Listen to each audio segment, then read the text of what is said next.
We live in a world that is increasingly hostile to immigration, suspicious of immigrants, suspicious of movement. My impossible idea is a world in which the borders of countries were open. The reason I think this is important is not what you might think. My thought is that actually this is important not for people outside our borders, but for people within. It's important for our own freedom.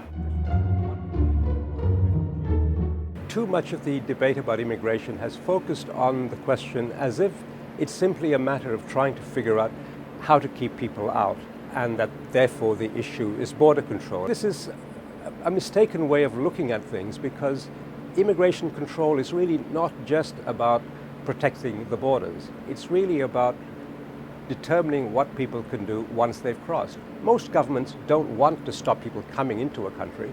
They would like them to come in as tourists, they would like to come in as football players, they want them to come in for all kinds of reasons. But what they want to do is to control what they do.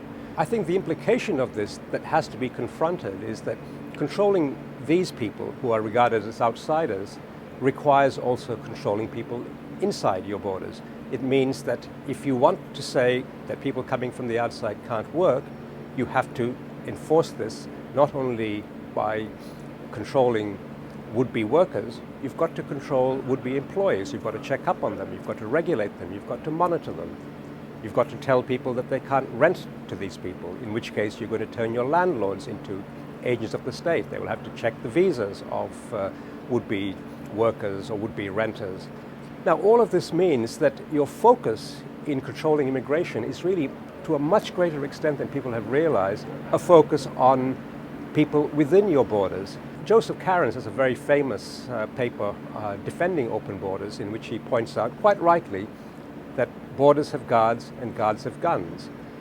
But what's slightly misleading about this observation is that it assumes that the borders are manned by guards with guns facing outwards. But in fact, two things need to be noted. Firstly, the borders are not simply at the borders. And secondly, their guns are not trained just on outsiders.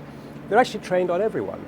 This is not always literally the case, but sometimes it is, because those who are enforcing immigration controls do have the power to arrest or to charge people and ultimately to exercise force against them. But this is going to be force exercised against citizens as much as it is against outsiders. Your citizens have to be constantly regulated and monitored and controlled. Now, of course, there are lots of areas in society where we do have regulation, and I'm not trying to suggest that we simply need to move to a world in which nothing is regulated or monitored. What I am suggesting, though, is that we need to at least recognize this cost and ask ourselves, is the price worth paying?